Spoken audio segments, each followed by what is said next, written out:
Buenas tardes a todos, gracias por sumarse. Mi nombre es Martín Rainaudo, trabajo en el programa Prospectiva de APRESID.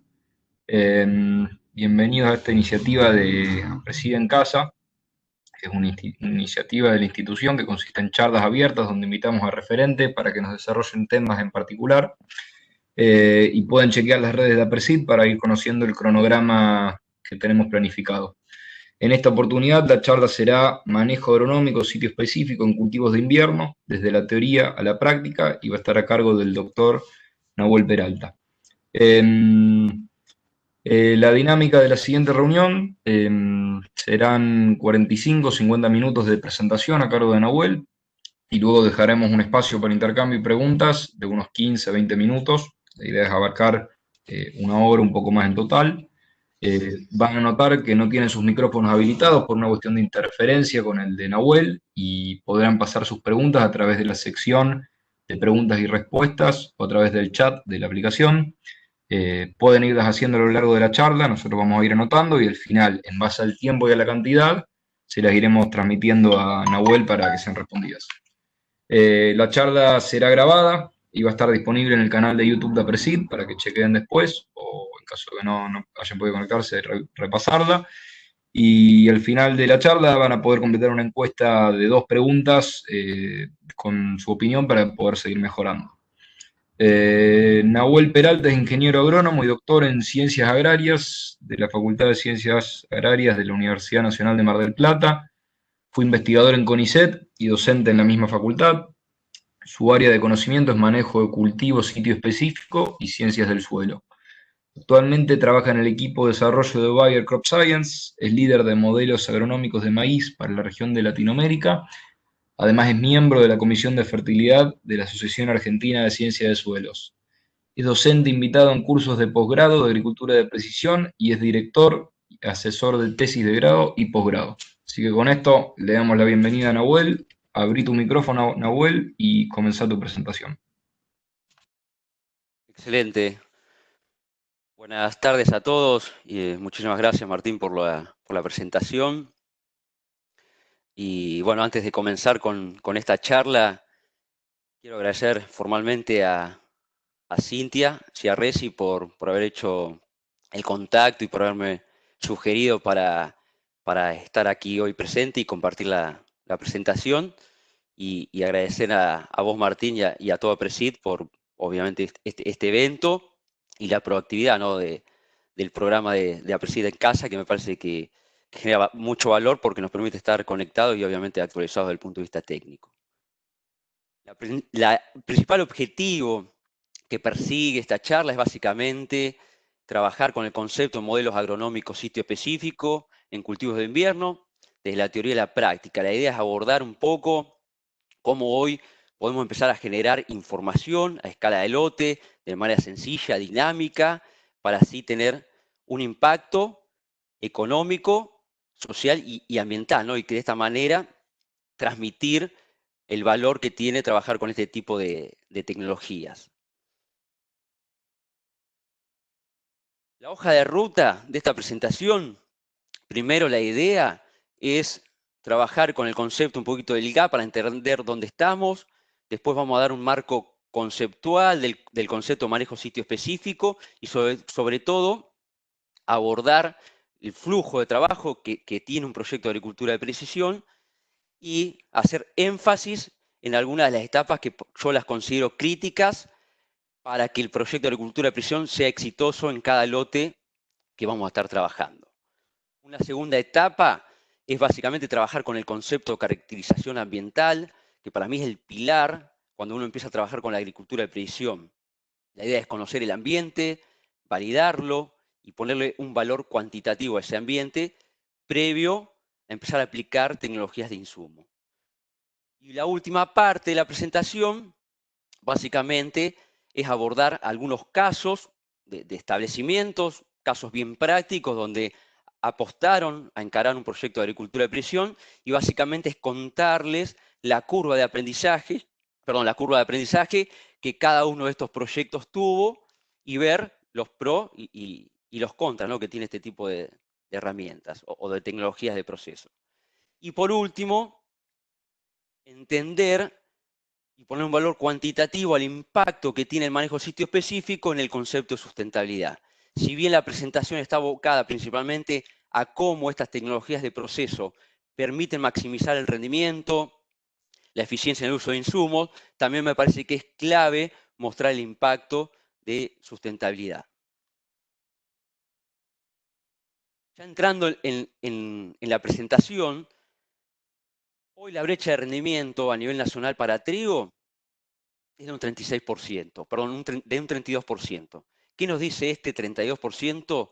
Que realmente todavía tenemos mucho juego, ¿sí? Mucho trabajo por hacer para disminuir esa brecha, y creo que gran parte de esa disminución está dada o va a estar dada por aplicar más tecnologías de proceso y conocimiento para maximizar la entrada de insumos, la entrada de tecnologías de insumo en cada ambiente dentro de nuestro lote. En base a este concepto de brecha de rendimiento, hoy conocemos o sabemos que el rendimiento del cultivo de trigo es manejado por algunos factores claves. Uno es el ambiente desde el punto de vista ecofisiológico, que básicamente es el clima, el suelo y la interacción. Este ambiente se está llevando casi un 46% de la variabilidad del rendimiento. Y casi un 20-25% la variación del rendimiento está aplicada o está explicada o manejada por las variables agronómicas, principalmente nitrógeno. Entonces, si vemos esta ecuación, que es muy conceptual, lo que nos dice es que gran parte de la variabilidad del rendimiento la obtenemos entendiendo el ambiente y ajustando prácticas agronómicas. Entre las dos, la suma explica en casi un 70%. Quiere decir que hay un 30% todavía que está asociado a otros factores como pueden ser malezas, enfermedades, etcétera, que verdaderamente no van a ser abordadas, por lo menos hoy en esta presentación. Sí, creo que ya da un hincapié hacia dónde va a ir esta presentación, que básicamente es trabajar con mucho foco en la caracterización ambiental, sitio específico y en ajustar prácticas agronómicas para tratar de estar reduciendo esa brecha de rendimiento. Lo que les quiero compartir básicamente es el flujo de trabajo, es un flujo de trabajo reducido obviamente, con las principales secciones o etapas que tiene un proyecto de manejo sitio específico. Es un ciclo, nosotros podemos entrar de cualquier parte, a modo conceptual y es más sencillo por ahí explicarlo, voy a entrar al punto 1, que es básicamente trabajar en la caracterización ambiental. Acá básicamente es el concepto, trabajar con mucha información que esté asociada a la productividad de cada ambiente. Una vez que generamos esos ambientes, la idea es ir a validarla al lote, es decir, caminar, recorrer esos lotes, tomar muestras de suelo, diagnosticar y entender cuál es el principal factor que está manejando cada uno de esos ambientes para después recién empezar a estar pensando en cómo aplicamos las tecnologías de insumo dentro de cada ambiente. Una etapa clave, y para mí es la más crítica del proyecto de agricultura de precisión, es la etapa de implementación y de ejecución. ¿Por qué? Porque de alguna manera podemos ser el Messi de la caracterización ambiental, pero si no la implementamos a campo, falla 100% el proyecto.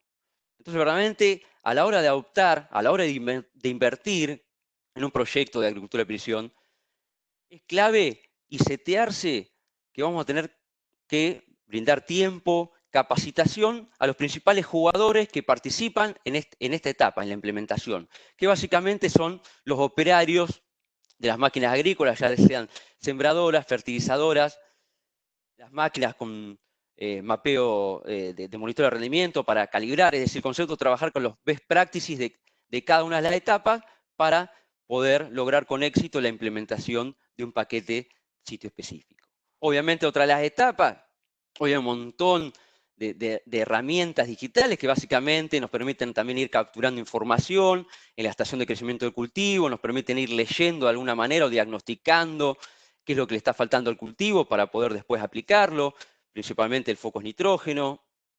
Después está la otra etapa, que es básicamente cosechar los datos, cosechar con mapa de rendimiento los cultivos o los ensayos. Y por último, la etapa de gestión empresarial, que básicamente se basa en ponerle un valor cuantitativo al proyecto, ya sea un valor económico y también un trabajo retrospectivo para entender cuál fue el éxito de cada una de las etapas o cuál fue el problema de cada una de las etapas para encontrar las oportunidades de mejora para el próximo año, implementarlo y generar un flujo de trabajo mucho más armonizado. Creo que esta presentación también va a abordar el concepto de curvas de aprendizaje, porque cada proyecto, por lo menos de mi experiencia, en las etapas que me tocó coordinar los proyectos de agricultura de precisión, tienen una etapa distinta en lo que es el aprendizaje. En algunas estancias, en algunos establecimientos, el inicio un poco más crítico, o en otros directamente se avanza muy rápido, y el concepto es siempre llegar a esta parte de la curva, a la parte de estacionamiento, se le llama, de la manera más rápida posible. Porque cuando se alcanza esa etapa, el ciclo, el proyecto camina solo. No tiene que ser empujado o traccionado por un factor, sino que realmente ya empieza a funcionar y cada uno de los jugadores participantes ya empiezan a entender su rol. Entrando ya en la etapa de caracterización ambiental, creo que voy a hacer muchísimo foco y voy a tratar de taladrar bastante la cabeza, es que para mí es el pilar de un manejo de cultivo sitio específico.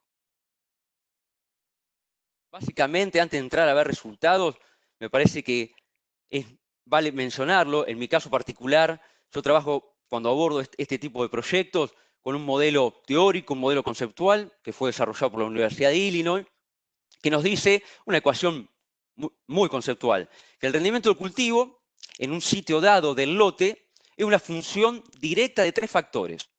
Lo que es el X sub I básicamente está asociado a factores estocásticos, como pueden ser el clima, sacando, ¿no?, por ahí obviamente el río que el productor lo puede manejar.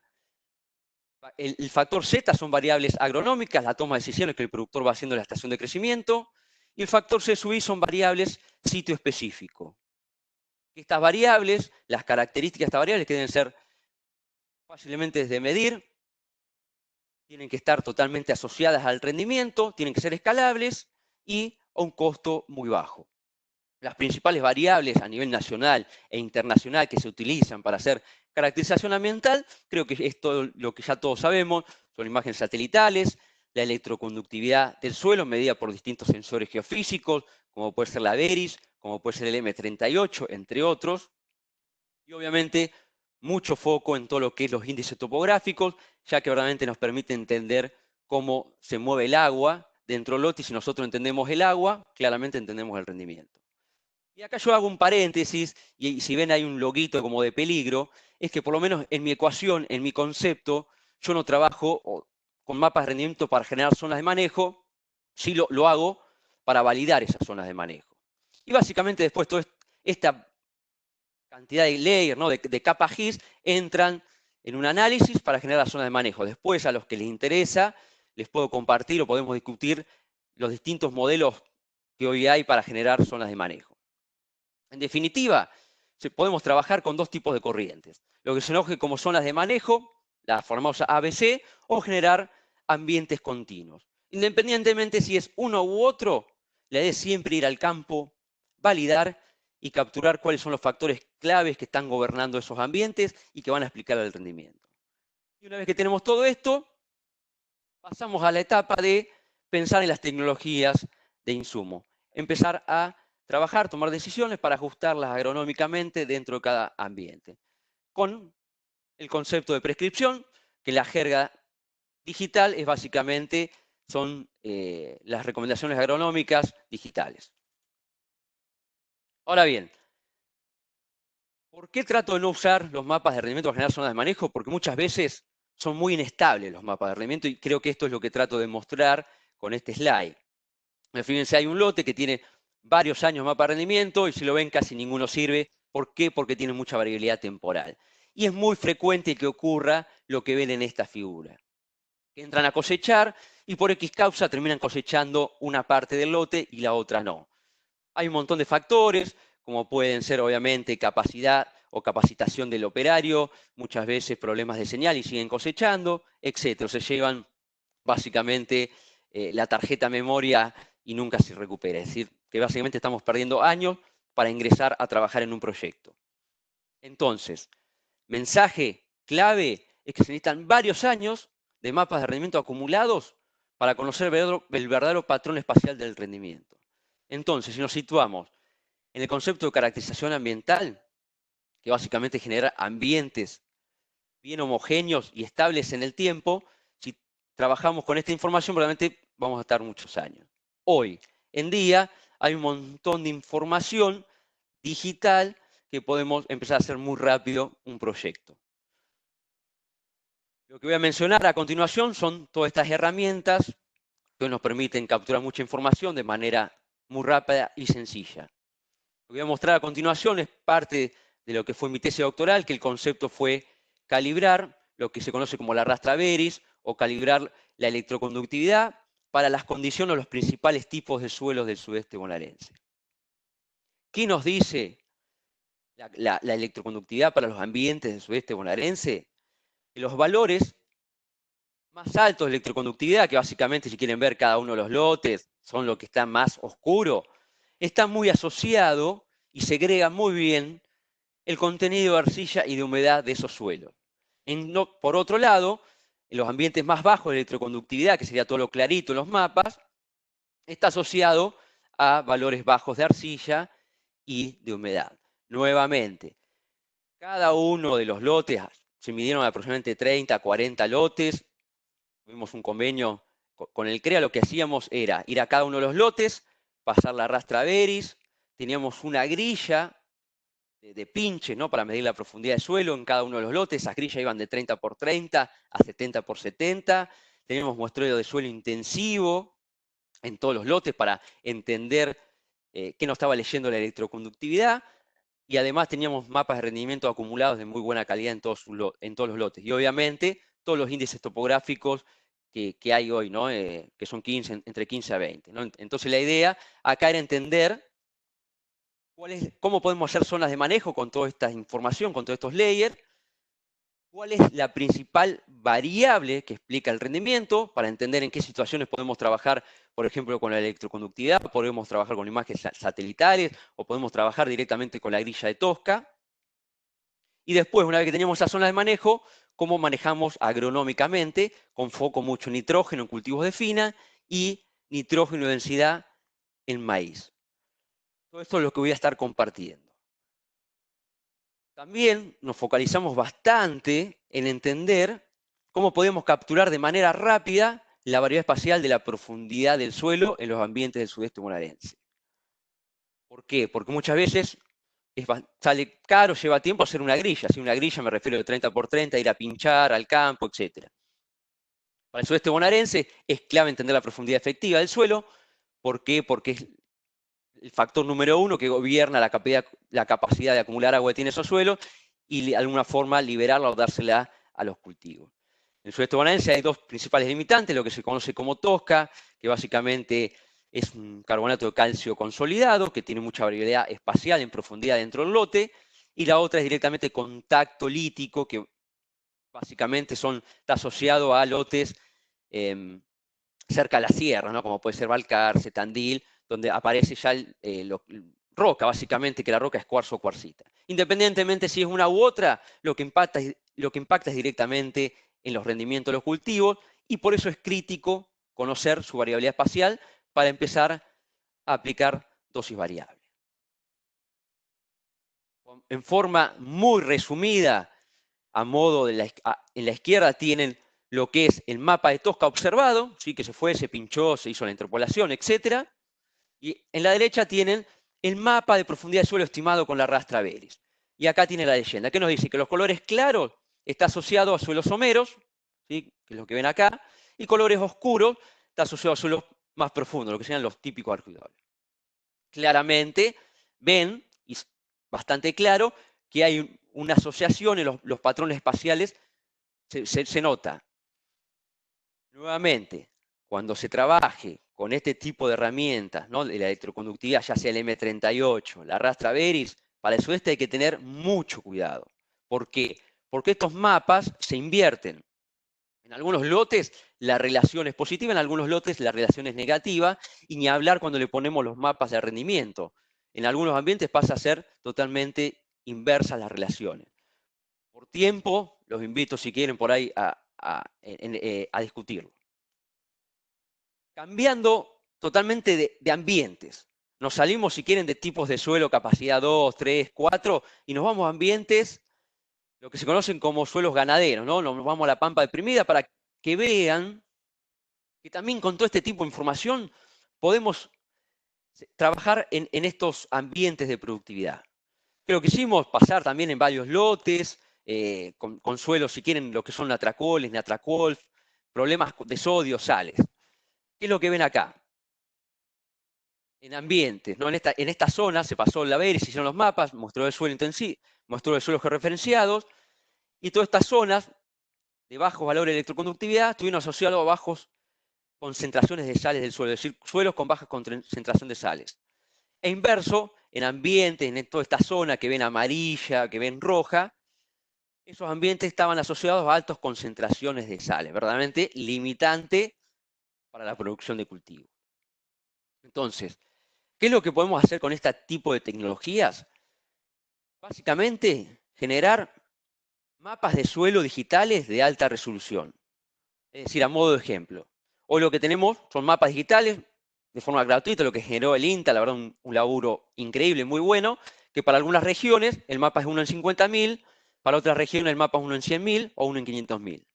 Hoy, con este tipo de tecnologías, estamos generando mapas de una escala de 1 a 1000 o de 1 a 2000. Entonces, realmente lo que estamos capturando son los cambios de los tipos de suelo. Entonces, nosotros podemos llegar a conocer los ambientes edáficos, estamos capturando las productividades diferenciales, porque obviamente los cultivos capturan esa variabilidad. Y a modo de ejemplo, esta es una foto tomada en este punto. Fíjense cómo esto es un cultivo de trigo, hubo muchos problemas de implantación, mientras que en este ambiente se ve mucho más vigoroso. Entonces, ¿qué nos quiere decir esto? Que en estos tipos de ambientes, con este tipo de herramientas, verdaderamente podemos hacer un manejo diferencial por ahí, no en adopción de tasa variable, sí en lo que es rotaciones. A modo de ejemplo, para estos lotes, estas zonas, se empezó a implementar, por ejemplo, sembrar trigo o avena, mientras que en estos ambientes donde están limitados por restricciones edáficas, se están sembrando, obviamente, especies adaptadas a ese tipo de suelo, como puede ser agropiro. Ahora, seguimos con el concepto de caracterización ambiental y nos vamos a otro tipo de ambiente. Acá nos vamos al sudeste de Córdoba, donde la limitante no es la tosca, sino es los cambios texturales. Fíjense nuevamente, mucho enfoque, con mucho zoom en todo lo que es el concepto de utilizar herramientas sitio específico. Acá se usó la electroconductividad, índices topográficos. Fíjense, acá aparece el índice topográfico de humedad, también conocido como CTI, que básicamente es un índice que nos permite capturar muy bien la distribución espacial del agua en el lote. Y nuevamente, si nosotros entendemos el agua, vamos a entender el rendimiento. Y básicamente este índice se calcula muy rápido y está asociado a la curvatura y la pendiente del terreno. Y nuevamente seguimos con la función y tenemos, en este caso, mapas de rendimiento acumulado de distintos cultivos. ¿Qué hacemos con todas esas variables de sitio? Las entramos en una plataforma, en un modelo, nos generan los análisis, los clústeres, ¿no? Que básicamente los clústeres son las zonas de manejo. Nos vamos al campo, caminamos esos ambientes, sacamos las muestras de suelo, nuevamente, utilizando los muestreos de suelo estratificados por ambiente de productividad, ya sea al azar, dirigidos, etc. ¿Qué es lo que encontramos? Cosas totalmente distintas. A modo de ejemplo, los ambientes que están en rojo son suelos arenosos, con casi 70% de arena, 1% de materia orgánica, 1.5, y verdaderamente muy baja capacidad de acumulación de agua, fíjense, casi 200 milímetros.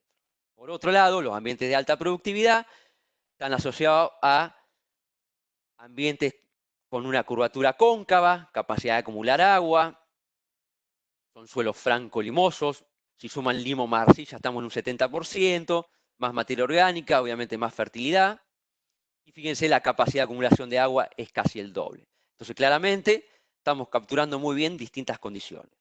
Y también se ha hecho bastante foco en seguir capturando otras variables de suelo, que están un poco más asociados directamente a la nutrición, que es el NAN. Básicamente el NAN es un indicador indirecto de la capacidad que tiene el suelo de mineralizar y liberar nitrógeno, que básicamente lo que cuantifica es la oferta de nitrógeno en el ciclo del cultivo. ¿Qué es lo que encontramos? Básicamente que siempre los ambientes de baja productividad tuvieron menos NAN, los ambientes de alta productividad más NAN.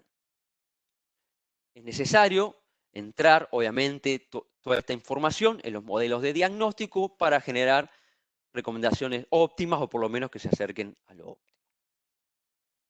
Fíjense cómo se comportan los rendimientos, ¿no? Que sería la validación, entender los mapas de rendimiento en cada una de esas zonas o ambientes de productividad, independientemente del cultivo, las zonas de alta productividad se comportaron como alta, ¿no? Inverso.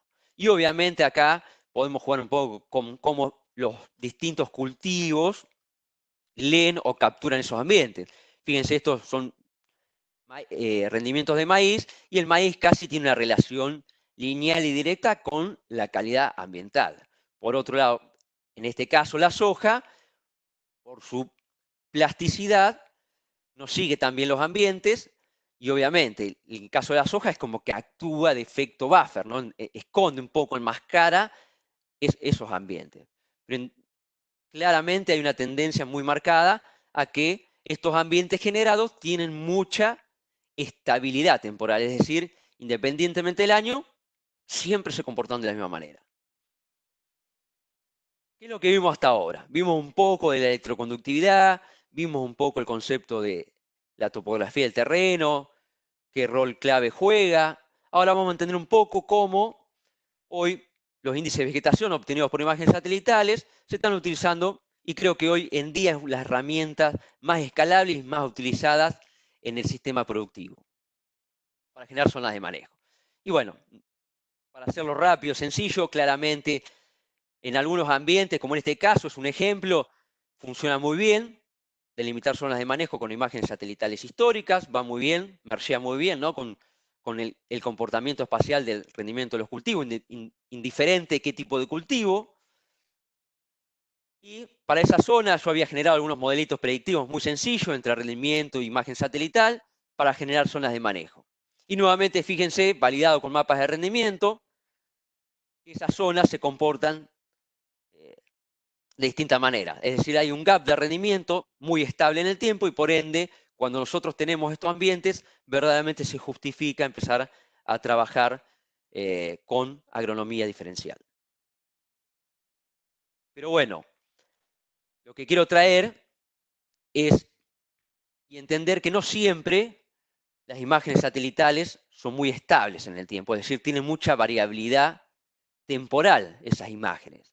Y esto es otro ejemplo, otro caso, para que vean cómo, por ejemplo, estas imágenes en estos ambientes, como que están diciendo que acá estos ambientes son de baja productividad, pero fíjense que después, en otras situaciones, los rendimientos, o por lo menos todavía no hablemos de rendimiento, esos índices de vegetación están diciendo que ahí esos ambientes vienen muy bien.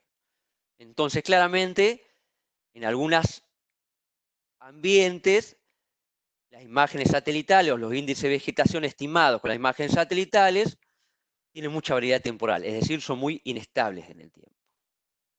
Y ni hablar cuando uno le pone los mapas de rendimiento. Fíjense, ¿no? Acá es como acá venía muy bien y después el mapa se invirtió completamente. En cambio acá lo verde es como que ajustó bien, ¿sí? Pero bueno, hay todavía un poquito de juego para seguir mejorando cuando uno solamente toma la decisión de hacer zonas de manejo con imágenes satelitales. Mi propuesta y sugerencia es lo que anteriormente mencionábamos: hacer foco, no trabajar solamente con una variable, sino con varias capas. Y para mí es muy buena sugerencia, y he tenido muy buenos resultados, trabajando con todo lo que son modelos digitales de terreno. ¿Por qué? Porque la topografía es un factor formador de suelo. Entonces, si nosotros trabajamos con la topografía, que es un formador clave de suelo, podemos generar ambientes mucho más estables dentro de nuestro lote. Y una vez ahí, empezar nuevamente a tomar decisiones de manejo de esa tecnología de insumo. Ya cerrando el concepto y la parte de caracterización ambiental, voy a mostrar muy rápido un slide que yo siempre digo, ¿no? Lo denominé el matamito porque es un concepto, ¿no? Sobre todo se venía trabajando de antes, ¿no? Cuando los que trabajaban con Veris bloqueaban o descalificaban por completo las imágenes satelitales e inverso, los que trabajaban con imágenes satelitales bloqueaban la Veris o todas las variables, ¿no? Topográficas. Entonces lo que demuestra esto es que todas las herramientas son buenas, simplemente algunas herramientas son mejores para hacer zona de manejo en algunos ambientes, porque explican mejor el rendimiento, y en otras situaciones, otras herramientas. Entonces esto, nuevamente, acá hay un sesgo, porque son lotes, creo que son alrededor de 40 lotes para el sudeste bonaerense. Creo que se encontró muy conceptual, lotes tendidos con baja variabilidad en los tipos de suelo, cuando se superponían las zonas de manejo con los mapas históricos tenían un patrón aleatorio. ¿Qué quiere decir? Que realmente era difícil predecir su comportamiento. Por lo tanto, se optaba a manejarlos uniformes o trabajarlos con modelos continuos de recomendación. Modelos continuos me refiero a prescripciones continuas. Por otro lado, esos lotes tendidos que tenían alguna presencia de algunos tipos de suelo, o variabilidad en los tipos de suelos, claramente era fácil trabajar con zona de manejo y la principal variable que ajustaba en esos ambientes era la electroconductividad.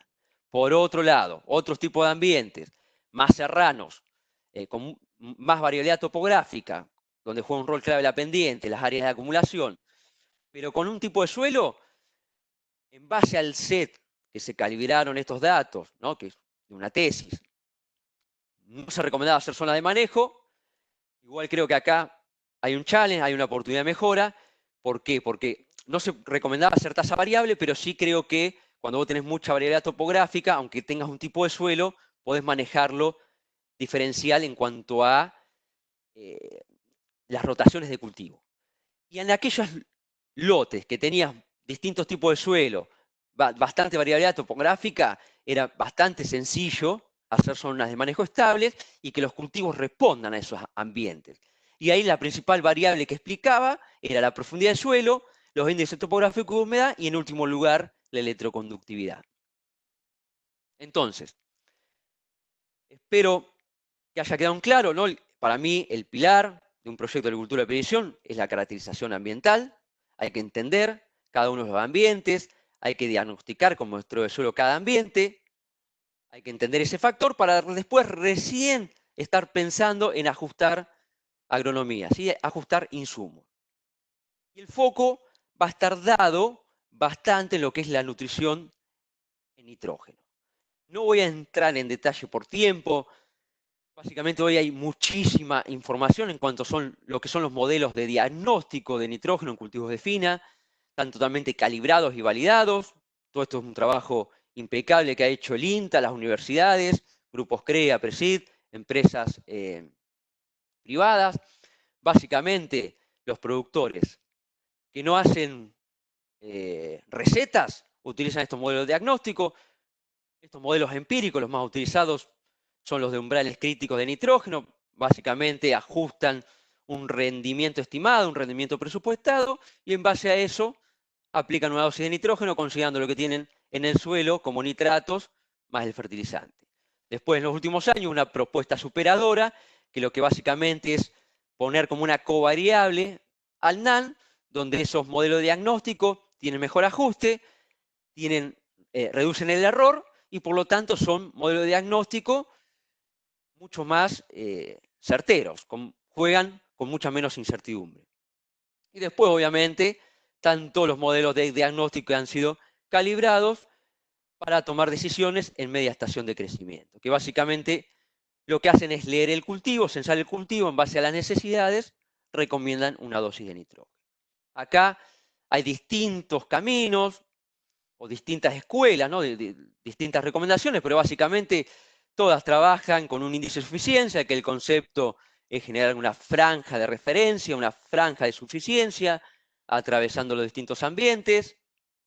y con distintos sensores, como pueden ser el SPAD por transmitancia, el Green Seeker por reflectancia y obviamente hoy con la disponibilidad de drones, imágenes satelitales, también se puede ir jugando y metiendo estos valores o estos índices en la ecuación. Y después hay otra línea, un poco la de Oklahoma, que básicamente es por índice de respuesta. Pero en definitiva, están modelos calibrados, algunos más para rendimiento, otros para ajustar proteína. En definitiva, el concepto es que está toda esa información disponible, hay que integrarla y la idea ahora es tratar de jugar para entender cómo todas estas herramientas, todos estos modelos de diagnóstico se pueden empezar a ajustar en cada ambiente dentro de nuestro lote. Obviamente acá los invito también a discutir porque todo el concepto de cómo hacer una franja, cómo utilizarla, creo que esta otra presentación sería. Pero ya entrando, y para mí es clave, ¿por qué es necesario trabajar y generar información, generar ensayos a escala de lote? Porque verdaderamente vamos a estar trabajando en las condiciones del productor. Le vamos verdaderamente cuantificando cuál es el valor que le estamos aportando con lo que hacemos. ¿Y por qué? Porque básicamente estamos trabajando en las condiciones del productor, ya sea con la misma maquinaria, desde la sembradora, fertilizadora, cosechadora, de su manejo o de programa de control de malezas, de insectos, de enfermedades, etc. Entonces ahora, la idea es ver ahora que verdaderamente lo podemos hacer bastante sencillo, muy práctico, de generar toda esa información y comparar cuando nosotros tomamos la decisión de hacer un proyecto de agricultura de precisión, qué tan lejos estamos de un modelo óptimo de nitrógeno. Lo que voy a mostrar, son trabajos que ya han sido publicados, esto es un convenio que se hizo entre el CREA y la Universidad de Illinois, se mapearon todos los lotes en el sudeste bonaerense, varios lotes, y se hicieron ensayos a escala de lote. Cada una de estas parcelas son parcelas de casi 70, 80 metros de largo por 25 a 30 metros de ancho, que básicamente era la aplicadora, ¿no? Ya sea el Terragator o aplicación sólida, porque básicamente era lo que el productor hacía en su lote. Entonces el objetivo de acá era calibrar un modelo óptimo de nitrógeno para cada ambiente de productividad. Hicimos el análisis muy sencillo, estimar y calcular las curvas de respuesta de nitrógeno por ambiente. ¿Qué es lo que encontramos? Que para algunos lotes había una interacción muy fuerte entre dosis de nitrógeno y ambiente de productividad, y en otros lotes esa interacción no se encontró. A modo de ejemplo, en este caso, en este lote, claramente los ambientes de baja productividad tuvieron menos respuesta, menos agregado de nitrógeno, e inverso en estos ambientes de alta productividad. ¿Y a qué se estuvo asociado eso? Lo que hicimos es básicamente calcular, hacer un balance de agua en cada una de esas zonas de manejo y entender cómo impacta ese balance de agua en el periodo crítico, ¿no? Cuánto déficit hídrico tuvieron cada uno de los ambientes. Y es claro que los ambientes de bajo potencial, asociados a suelos someros para el sudeste bonaerense, el cultivo de trigo sufrió un déficit hídrico muy significativo comparado con los ambientes de alta productividad. Pero, ¿qué pasó en los lotes donde no hubo una respuesta clara? Es decir, que el cultivo de trigo se comportó de la misma manera en los ambientes de baja y alta productividad. Cuando vemos qué es lo que pasó, ambos lotes tuvieron, o el cultivo de trigo tuvo el mismo déficit hídrico en ambos ambientes. Y acá me parece un mensaje que me gustaría compartir. Nosotros, desde el punto de vista analítico, podemos generar distintas zonas de manejo, lo cual muchas veces esas zonas de manejo no tienen valor agronómico porque el cultivo no los captura. Y es básicamente lo que ocurrió en varios de esos lotes. No hubo diferencia en los ambientes. Ahora bien, todo esto si quieren después se los puedo compartir. Estos trabajos están todos publicados en revistas nacionales como internacionales. Lo que le sumamos a estas funciones biológicas, la variable económica, que es lo que hicimos básicamente, calcular la relación de precio insumo-producto. ¿Qué es lo que ocurrió? Cuando entramos a estos modelos, obviamente cambió la recomendación por ambiente. ¿Qué es lo que recomendaban? Para los ambientes de alta productividad, el modelo óptimo de nitrógeno fue de 115 menos X. Para los ambientes de baja productividad, 87 menos X. Acá voy a hacer un paréntesis, porque cuando se hicieron estos ensayos, tuvimos la mala suerte de que se hicieron en 2 años muy secos. Entonces, para este set de datos, está clasificado ambientes de baja y alta. En la vida real, un ambiente de alta productividad para el sudeste bonaerense son rendimientos de 6.000, 7.000 kilos. Entonces, ¿qué es lo que hicimos? Trabajamos con algunos supuestos y decir, bueno, una vez tenemos calibrado los modelos óptimos de nitrógeno, ¿qué hubiese pasado si a todos esos lotes el productor lo hubiese manejado de manera uniforme? Fíjense, con un modelo regional de 150 menos X, o sea, por ahí me olvido, X es la cantidad de nitrógeno disponible de la siembra del muestreo de suelo de 0 a 60. Que es 150, un modelo bastante conservador, pero que se utiliza en el sudeste. ¿Qué es lo que encontramos? Si hubiésemos manejado todos esos lotes de manera uniforme, aplicando un modelo 150 menos X, la eficiencia de uso de N hubiese sido de 4.8 puntos. Por otro lado, cuando aplicamos el concepto de prescripción, calculando el modelo óptimo económico de nitrógeno por ambiente de productividad, la eficiencia de uso de N se hubiese incrementado a 7.9. En resumen, sí, el principal potencial del manejo sitio específico para esta red de ensayos es que pudimos incrementar en un 40% la eficiencia de uso de N. Imagínense si a esto le ponen la variable dólar y si le ponen la variable no ambiental o de sustentabilidad. Claramente un impacto muy significativo. Ahora bien, vimos un poco de la parte de ciencia. Rápidamente lo que les voy a mostrar y tratar de compartir con ustedes son 2 casos prácticos, 2 estancias que decidieron tomar la posta y llevar adelante el proyecto de agricultura de precisión. Antes de entrar a compartir en detalle un poco los resultados y la curva de aprendizaje, me gustaría agradecer a Juan Martín Maesterrena y Gonzalo Gartía, que fueron las personas que me dejaron hace 5 años coordinar este proyecto de agricultura de precisión. Este campo está ubicado entre lo que es Balcarce y Mar del Plata. Fíjense, hay mucha diferencia topográfica en estos establecimientos. Fíjense, esta foto fue tomada en una loma. Fíjense cómo los lotes son muy quebrados. Hay corridas de agua. Estos ambientes de baja productividad son verdaderamente muy productivos. Cuestiones obvias de acumulación de agua. Nuevamente, en este proyecto pusimos muchísimo foco, caracterización ambiental. Por tiempo no voy a entrar en detalle, pero se trabajó con índice topográfico de humedad, imágenes satelitales históricas y muchísima validación a campo. Acá lo que hicimos, generar ambientes, la ambientación típica, la que yo le denomino ambientación ABC.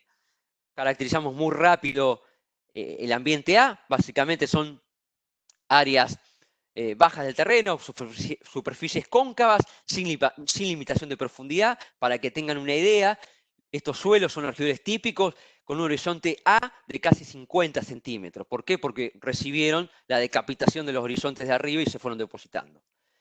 Por otro lado, en la otra parte, los ambientes de baja productividad, todo lo color rojo, son las lomas del terreno, con limitaciones en la profundidad efectiva, obviamente por tosca o puede ser por afloramiento rocoso, y las zonas de transición, que son las medias lomas, con limitación en la acumulación de agua, obviamente por escorrentía, y son los suelos más decapitados. Se hicieron muestreos de suelo dirigidos, básicamente se mapearon casi 15 variables de suelo. Yo acá simplemente traigo un resumen, un pantallazo. ¿Qué es lo que ven acá? En cada una de las variables, en el eje X, van a ver el rendimiento relativo de cada uno de esos ambientes, ponderándolo con los mapas de rendimiento que tenía esos lotes. Es decir, 1 sería el promedio de cada lote, tanto porcentaje por debajo o tanto porcentaje por encima de ese ambiente. o de ese promedio. ¿Cómo se comportó la materia orgánica en base a los ambientes de productividad? Los ambientes siempre de alta productividad tuvieron más materia orgánica que los de baja. Fíjense con NAN, súper interesante. Los ambientes de media a alta productividad tuvieron valores de 60 a 80 ppm, mientras que los ambientes de baja productividad 40. Para hacer una cuenta rápida, si lo llevamos a kilos de N por hectárea, los ambientes de baja productividad es 40 más o menos por 2.2, 80 kilos de N disponible, ambiente de alta productividad entre 160 a 180 kilos de N disponible. ¿Qué pasó con fósforo? Ambientes de baja productividad, más contenido de fósforo, cuestiones obvias, ¿no? Años históricos de menos extracción, y es lo que demostró. Este campo tiene riego complementario, entonces fíjense, concentración de sales, empieza a jugar algún rol ahí la concentración de sales, y fíjense lo que es también azufre. En líneas generales, los umbrales críticos son entre 6 a 8 ppm, es decir, por debajo de 6 a 8, debería haber altas probabilidades de respuesta al agregado de azufre. Entonces, fíjense que también son variables que se deberían estar considerando. Nuevamente, acá el foco fue nitrógeno, no se consideraron, pero por lo menos el diagnóstico está. ¿Cómo empezamos a ajustar nitrógeno sitio específico y cómo empezamos a generar información? Fíjense, acá tienen el mapa de microambientes, generamos como CO7 para tomar muestras de suelo bien dirigidas, capturar toda la variabilidad que teníamos. Después se generó el mapa de ambiente final, el mapa con el cual se hacen las prescripciones. Y lo que seteamos es el rendimiento esperado o el rendimiento presupuestado en cada uno de esos ambientes. Y lo que hicimos es setear los modelos de diagnóstico que posiblemente mejor performance tienen en el sudeste, que básicamente contemplan el nitrato y el NAN. Obviamente lo que hicimos es ajustarlo por ambiente. ¿Y qué nos recomendó estos modelos de diagnóstico? Que para los ambientes de baja productividad, fíjense que la recomendación fue 0 DN, o sea, aplicamos 0 urea. En los ambientes de alta productividad se aplicó casi 326 kilos de urea, son casi 150 DN, y los ambientes de media productividad, 180 de urea, 90 DN. Lo que ven acá es el mapa de lo que la máquina hizo. Fíjense la calidad, impecable la calidad de aplicación, con los ensayos, y nuevamente, hay muchas maneras de hacer ensayos, desde franjas, del concepto de ajedrez. A mí la verdad que me gusta esto porque vos podés bloquearlo muy bien por ambiente de productividad. Y fíjense cómo se comportó el rendimiento siguiendo claramente los patrones espaciales. Y tuvimos la posibilidad de trabajar con imágenes satelitales de muy buena resolución, de 5×5, o sea, cada 25 metros cuadrados estábamos mapeando qué es lo que pasaba, y siguió muy bien lo que esperábamos. Ahora bien, lo que ven ahora es la distribución de rendimiento por ambiente en ese año, ¿no? Básicamente lo que se cosechó. ¿Qué es lo que vimos? Los ambientes de baja productividad, tuvimos rendimiento de 3.300 kilos, los ambientes de alta productividad alrededor de 3.800 kilos. Si nos vamos a los rendimientos presupuestados, claramente hubo una brecha muy interesante, muy grande entre lo presupuestado y lo logrado. Probablemente saliendo de la agricultura de precisión, todavía es lo que nos pasa en el día a día, ya sea si sembramos girasol, si sembramos maíz, si sembramos cebada, todavía nos sigue pasando eso, es verdad, todavía tenemos mucha brecha entre lo que se presupuesta y lo que se obtiene. La idea es después ver qué es lo que está pasando, por lo menos tener las principales variables que pueden estar gobernando esas brechas, o por lo menos en esta situación. Lo que hicimos, como habíamos hecho el ensayo, tratamos de entender la respuesta a nitrógeno por ambiente. Fíjense, los ambientes de alta productividad tuvieron más rendimiento, el ambiente de media productividad y baja se comportaron similares, y sí el ambiente de media productividad tuvo mucho más respuesta al agregado nitrógeno. Lo que hicimos a esta curva biológica, le calculamos la variable económica. ¿Qué es lo que para esta condición la relación era 8.3, entramos a este modelo con 8.3, el modelo óptimo económico para el ambiente de baja productividad fue aplicar 123 kilos de N. Para el ambiente de media y alta productividad, 51 kilos de N. ¿Qué nos quiere decir esto? Y acá verdaderamente lo que le estoy contando los resultados con el diario del lunes, ¿no? ¿Por qué? Porque estos resultados son con el ensayo, ¿sí? Es totalmente ex post. Pero me parece que es válido hacer estos tipos de ensayos para saber cuál es el gap de lo óptimo a lo que se hizo en el campo. Y esto es, lo que ven acá es la prescripción, es lo que se hizo en el campo, y me parece súper interesante comparar lo que se hizo con la agricultura de precisión versus lo que venía haciendo el productor un año antes, ¿no? De la campaña 14-15, que este productor aplicaba un único modelo de nitrógeno para todos los lotes de la misma manera, llevando casi a un modelo 170-X. Es básicamente lo que vamos a comparar y ver a continuación. ¿Cuál es el valor que el proyecto de agricultura de precisión aportó? ¿Y cuánto aportó?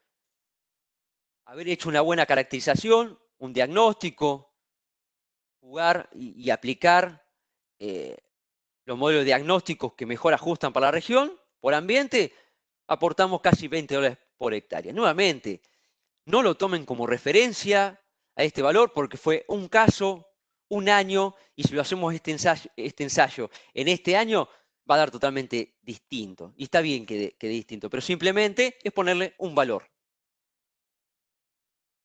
Nuevamente, ¿qué nos llevamos de la curva de aprendizaje de este proyecto de agricultura de precisión? El gap entre el rendimiento presupuestado y el observado. Podemos empezar a implementar modelos de simulación que nos permiten trabajar con 20, 30 años históricos de información climática y de alguna manera ayudar a pegarle al año. Nosotros en los análisis y en los diagnósticos de suelo se había mapeado que había alguna deficiencia de azufre, no se trabajó, pero claramente posiblemente está haciendo ruido, ¿no? En todo lo que es la respuesta a nitrógeno que vimos. O directamente también en esta brecha, ¿no? Posiblemente está impactando también en el rendimiento. Fíjense, sodio claramente está jugando algún rol clave. Tenemos un PSI de 6 puntos. Este campo tiene riego complementario. Ahora no me acuerdo el RAS del agua de riego del campo, pero en líneas generales, el agua de riego del sudeste bonaerense se caracteriza por ser bicarbonatada sódica. ¿Qué nos quiere decir esto? Que cuando aplicamos la lámina de agua estamos incorporando sodio al sistema suelo. Y el sodio lo que hace es flocular las partículas de arcilla, eso genera inestabilidad en los agregados, genera algún problema posiblemente de compactación, infiltración, enraizamiento y obviamente impacto negativo en el rendimiento. Nuevamente, está mapeado, hay que empezar a trabajarlo. Algo que también nos llevamos como aprendizaje es que si bien se varió por ambiente, no se varió los momentos, es decir, nunca se utilizó el concepto, ¿no? de dividir las dosis de N. Acá se aplicó toda la única dosis en SADO 24. ¿Y por qué se tomó esa decisión? Porque los lotes venían muy bien provistos de NAN, muy buen valor de nitrato a la siembra, y se disparó la recomendación en ese momento. Una vez que se aplicó la recomendación a los 5 o 10 días, llovieron casi 200 milímetros, lo cual claramente hubo algún proceso de lixiviación y se perdió. No lo cuantificamos, pero hipotezamos que lo hubo. Y también otro factor clave que no está directamente asociado al proyecto de agricultura de precisión en sí, o por lo menos a este, pero simplemente un factor en la curva de aprendizaje. Cuando fuimos a recorrer estos ensayos, le estoy hablando campaña 14-15 o 15-16, no me acuerdo, pero sí me acuerdo la foto, ¿no? Cuando fuimos a recorrerlo, el cultivo de trigo estaba totalmente quemado por roya. Entonces, hay que trabajar. Es decir, al empezar o antes de invertir posiblemente en estos tipos de procesos, hay que empezar a manejar estas variables, ¿no? Lo que son malezas, lo que son enfermedades, porque obviamente impactan directo al rendimiento del cultivo, pero después también impactan negativamente en el proyecto de agricultura de precisión. Entonces, curva de aprendizaje, todo lo que vimos. Me gustaría mostrarles el segundo caso. Le voy a pasar bastante rápido. También, esto es un establecimiento que también se trabajó hace muchos años, campaña 14-15 o 15-16, mucho foco en caracterización ambiental, mapas de anegamiento, etc. Se ambientaron los lotes, teníamos foco en este caso en trabajar en cebada, en nitrógeno en cebada, se hicieron los ambientes, se hicieron los muestreos de suelo, se hicieron las recomendaciones. En este caso, se dividieron las recomendaciones de nitrógeno en dos momentos. ¿Qué es lo que nos pasó a la hora de cosechar todos estos lotes? Los mapas de rendimiento se dieron vuelta. Sí, respondieron totalmente inverso a los ambientes de productividad. Para los que son del sudeste bonaerense, me imagino que ya se dieron cuenta de lo que pasó. Fíjense, mírenlo. La zona, toda esta zona que rindió menos, tuvo asociado a los ambientes de alta productividad. Todas estas zonas que rindieron más, estuvieron asociados a lo que nosotros entendíamos como ambientes de baja productividad. Y así se comportaron los distintos lotes, ¿no? Casi una respuesta lineal e inversa al ambiente. Nosotros lo que hicimos es meterle mucho foco a la caracterización ambiental desde el punto de vista suelo. Clave, nos olvidamos, es el clima y entender la interacción entre clima y ambiente. Cuando vamos a la variable temperatura, ¿qué es lo que pasó? Hubo como 5 heladas en la estación de crecimiento de esa cebada. Las más importantes pegaron el 20 de octubre, 3 de noviembre y 5 o 10 de noviembre, no me acuerdo. ¿Qué es lo que pasó? Claramente las heladas, periodo crítico del cebada, le pegó muy fuerte. Y esas heladas, obviamente, ¿dónde se tendió a depositar más? En los bajos, en lo que nosotros habíamos determinado como ambientes de alta productividad. Y hay casi 3-4 grados de temperatura en lo que son las lomas y los bajos. Curva de aprendizaje que nos llevamos hoy. Estos lotes se reajustó la agronomía en el concepto de trabajar con rotaciones distintas. Los bajos, en parte topográfica, superficie cóncava, se siembran maíz, soja de ciclo corto. En las lomas, medias lomas, se siembran cultivos de fina, soja ciclo largo. Nuevamente, bastantes curvas de aprendizaje. A trabajar, y qué es lo que principalmente nos llevamos, por lo menos me llevé yo de este proyecto. Nuevamente le erramos bastante del presupuestado al observado, y acá estuvo principalmente jugando la variable clima. Nuevamente, entender el ambiente, como el primer slide que les mostré. El ambiente no es solo suelo, sino también es el clima y la interacción, obviamente, entre estos factores. Finalizar esta presentación como investigador y extensionista, me parece que hay que trabajar en este concepto de sustentabilidad y mostrar cuál es el impacto de la agricultura de precisión en este concepto. Es decir, no solo verlo de cómo podemos maximizar rendimiento, cómo podemos mejorar la eficiencia de uso de insumos, sino también poner un valor a la sustentabilidad del sistema. Este es un trabajo que se realizó también en el sudeste bonaerense, por la zona de los barrios de Tandil, zona de Azul, y mi querido Benito Juárez, mi ciudad natal, capital de la amistad. ¿Qué es lo que se hizo en este trabajo? Se comparó la emisión de gases de efecto invernadero entre la estrategia de dosificación variable de nitrógeno versus el manejo uniforme. Acá fíjense, se mapean muchos lotes, nuevamente los mismos conceptos que veníamos trabajando. Acá la principal variable y la única variable que se trabajó la tosca. Entonces, por ejemplo, para ambientes de suelo somero, se estimó un rendimiento observado, presupuestado de 3.300 kilos.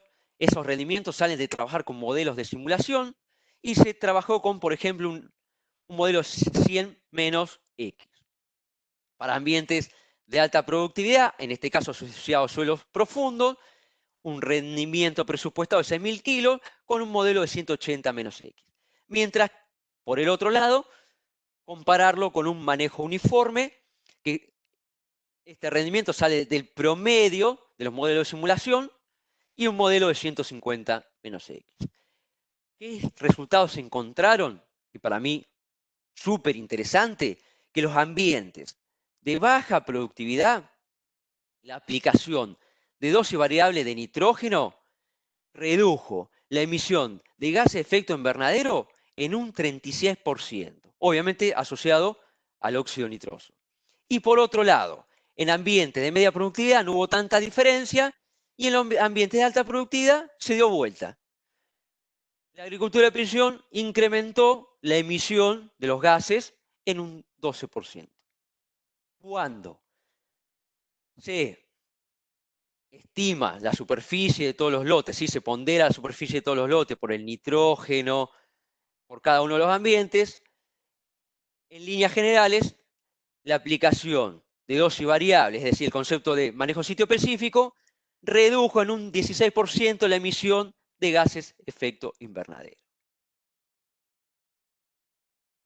Para finalizar la presentación, me gustaría compartir con ustedes algunos mensajes claves que para mí hay que seguir trabajando en lo que es la caracterización ambiental, hay que hacer más caracterizaciones y de mejor calidad, con énfasis en trabajar con múltiples capas, no solo con una, generalmente tendemos muchas veces a trabajar con una, caminar los lotes, validar, entender cuál es el factor que domina cada uno de esos ambientes para después manejarlo. Y obviamente, de las curvas de aprendizaje que me he llevado, es no solo ambientar o conocer o poner la definición de ambiente desde el punto de vista edáfico, sino también el clima, tenerlo en cuenta. Obviamente también visión de sistema a la hora de trabajar en el concepto de agricultura de precisión. ¿Por qué? Porque totalmente somos tendenciosos, tenemos nuestro sesgo a siempre ir hacia un factor y generalmente siempre es nitrógeno.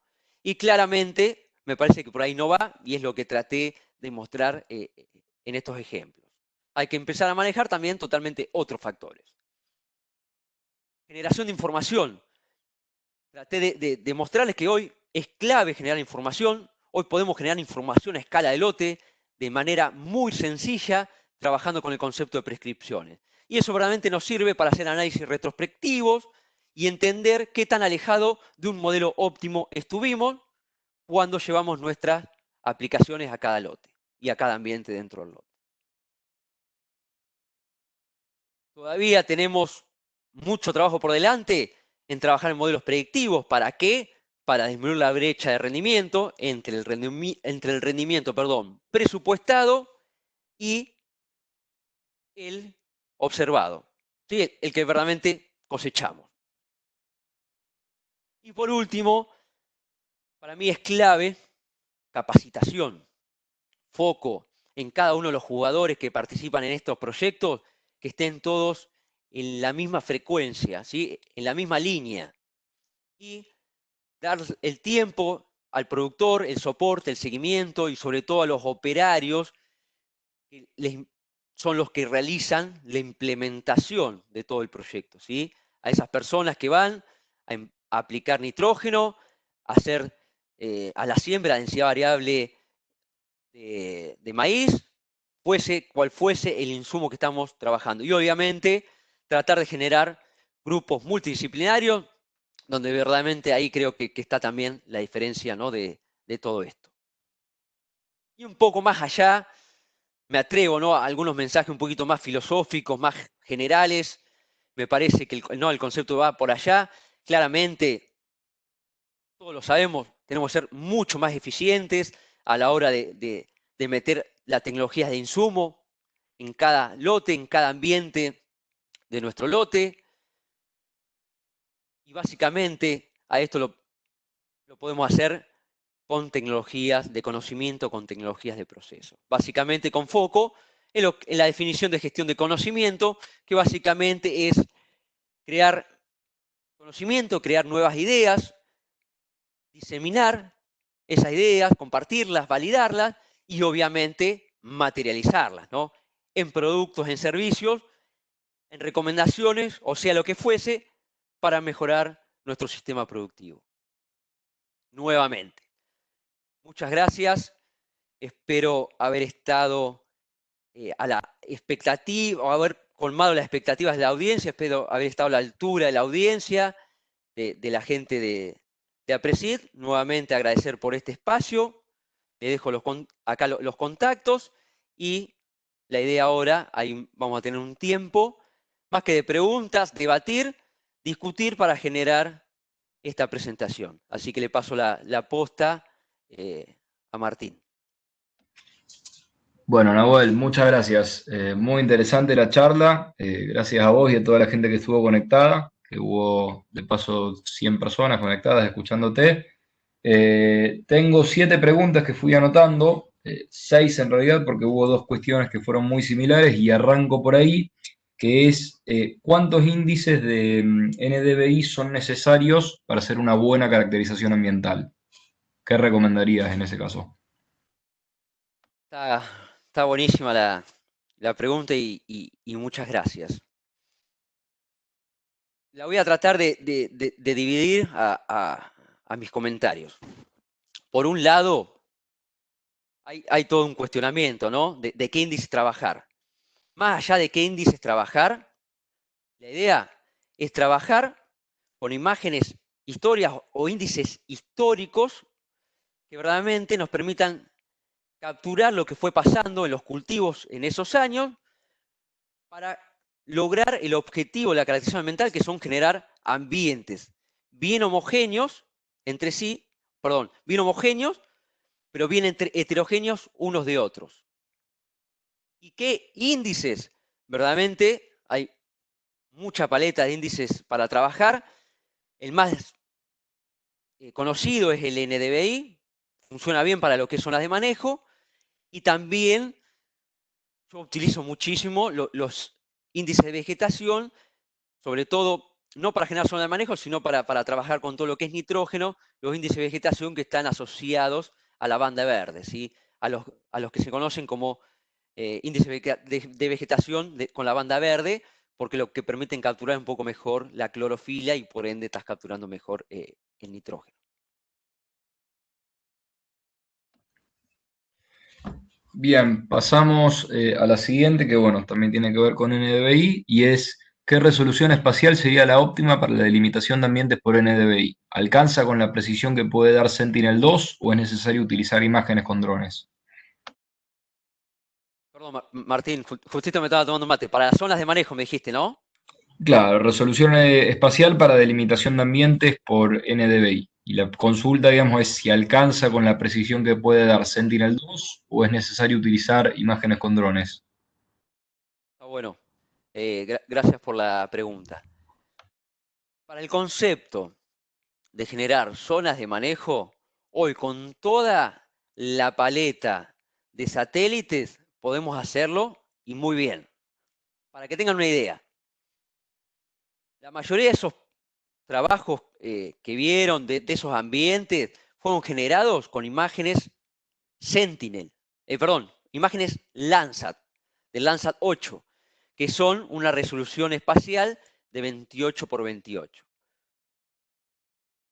Después, obviamente, del 2015 en adelante, tuvimos la suerte de empezar a trabajar con imágenes Sentinel, de los píxeles de 10 por 10, que la verdad son increíbles y sobre todo que tienen una frecuencia temporal muy buena. Entonces, para resumir, andan muy bien las dos y el concepto es cómo uno va a trabajar. Si vas a generar zonas de manejo, vos imaginate que el concepto de zona de manejo, para hacer un ejemplo, vos tenés un lote de 100 hectáreas, capaz que una zona de manejo son 30 hectáreas y la otra 30 y la otra 40. Entonces ahí podés trabajar sin problema con imágenes de 28 por 28 o de 10 por 10.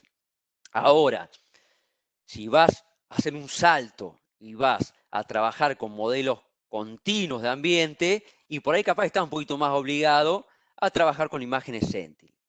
Igual, nuevamente, podemos hacer caracterizaciones de súper detalle, pero hay que considerar que muchas veces la que te va determinando la resolución espacial de esos ambientes es la maquinaria.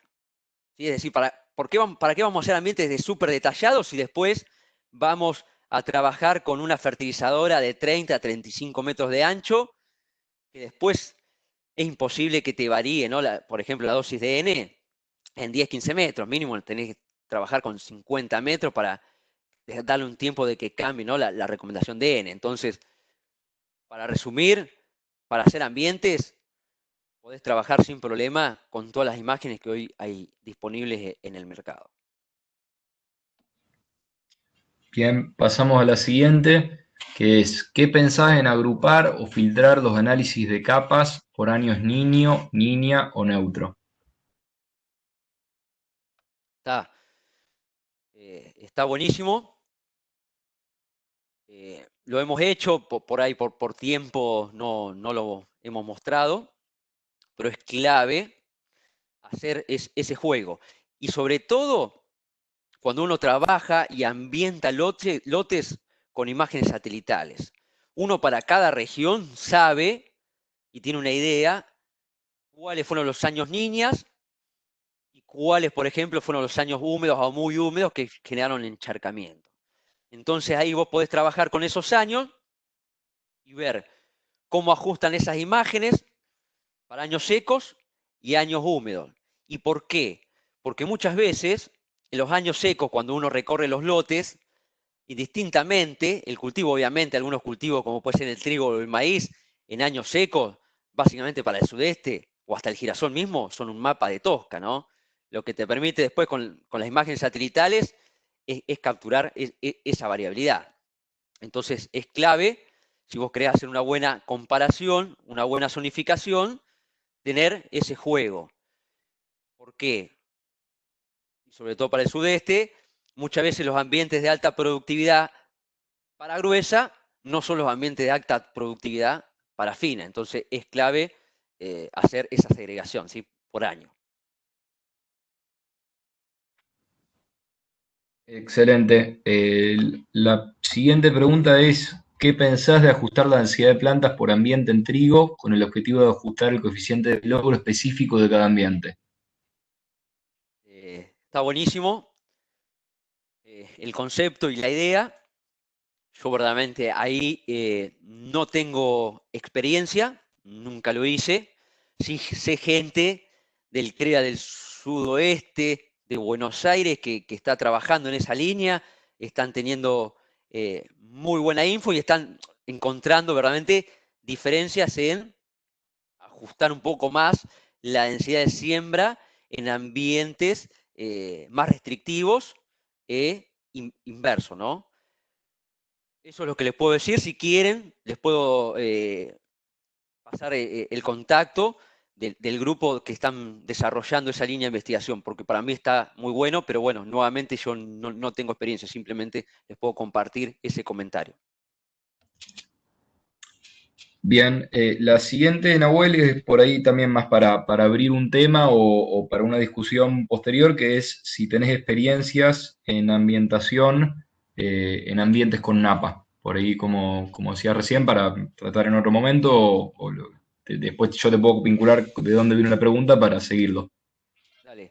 No, está buenísimo, la verdad que está buenísimo. No se trató acá en ningún caso. Yo tengo verdaderamente muy poca experiencia en algunos campos, sobre todo del sudeste, que estaban trabajando con freatímetros. Yo nunca los metí en esta ecuación, si querés. En línea, lo que le puedo mencionar, conceptualmente hay un trabajo de cabecera que es para mí muy bueno, que es el de Noceto, el grupo de Yobashi, en el año 2009. Lo que hicieron es trabajar a escala de lote con mapas de rendimiento y muchos freatímetros para entender, ¿no? Esa lámina, cómo fluctuaba la napa en base al rendimiento y cómo le pegaba a los distintos cultivos, por lo menos los cultivos más extensivos de hoy de la Argentina, que es maíz, soja y trigo. Lo que se encontró es que la lámina óptima para el trigo es entre 65 a 165 centímetros. Y nuevamente variaba en años secos y en años húmedos. Eso me parece que está bueno y es un trabajo de cabecera que se puede utilizar para tomar decisión a escala de lote. Me pueden escribir, se lo puedo compartir, lo tengo al trabajo. Otro, que tiene muchísima experiencia, que conozco a la gente y a todo el equipo técnico, es en Tandil. Hay una estancia que se llama San Lorenzo, donde ellos sí están tomando decisiones en cuanto a rotaciones, en cuanto a ajustar densidad de siembra al maíz, sí, en cuanto al concepto de ambiente, y están tomando decisiones en cuanto a todo lo que es Napa.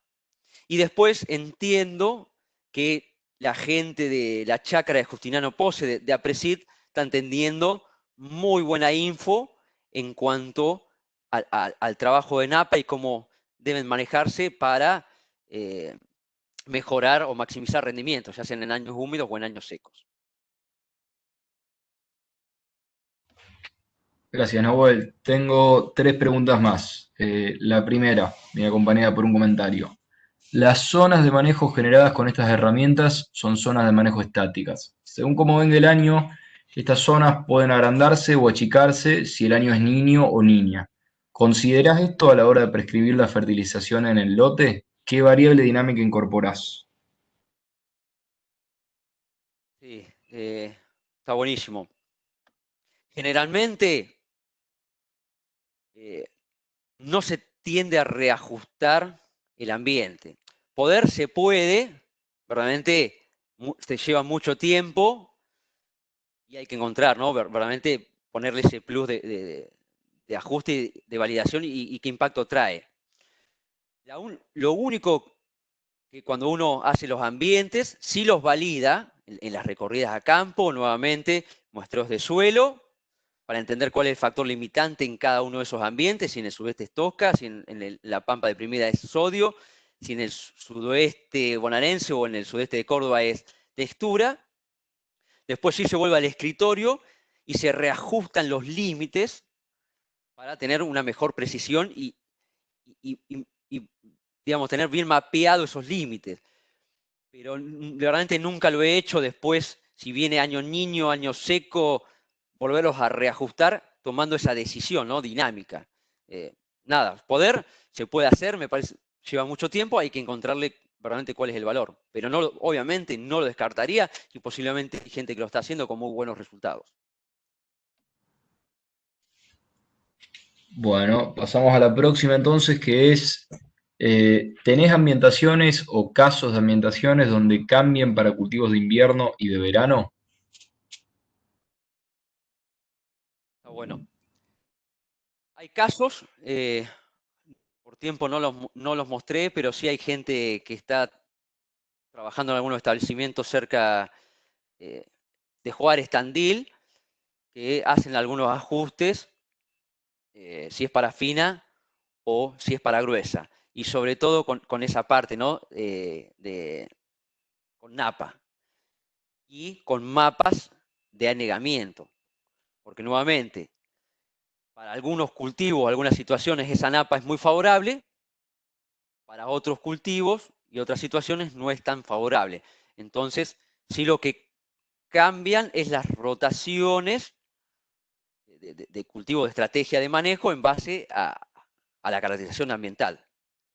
Y la principal variable dinámica que maneja eso es obviamente la napa, y si no hay napa es la probabilidad de anegamiento que tiene esos suelos cuando tiene algún problema de anegamiento o de profundidad efectiva limitante, claramente juegan roles distintos, ¿no? El cultivo de fina que el cultivo de gruesa en esos ambientes.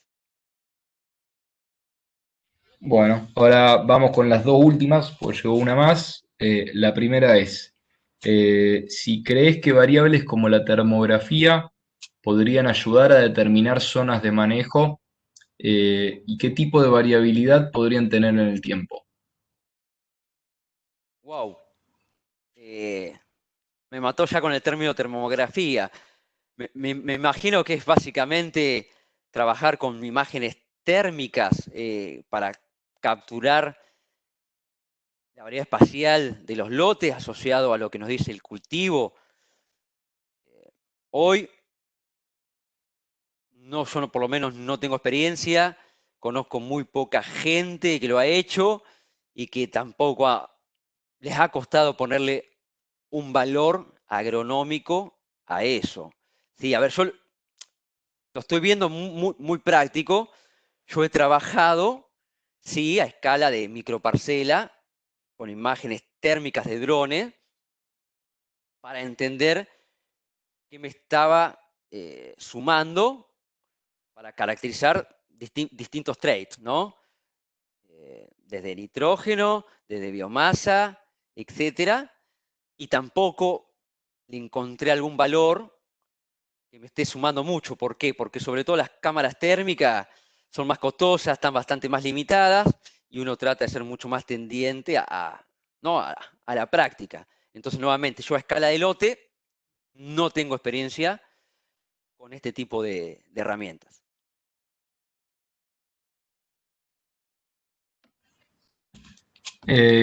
Perfecto, Nahuel. La próxima es si es viable y se han realizado prescripciones continuas pensando ya en rasters y no polígonos, entendiendo que el análisis es más complejo aún. Sí, sí, sí.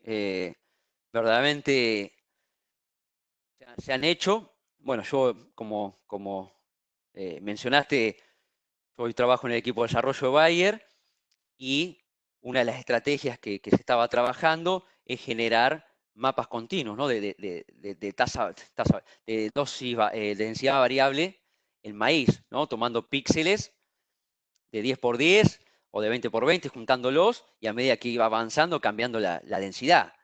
Creo que ahí el impacto más grande es los cambios de densidad.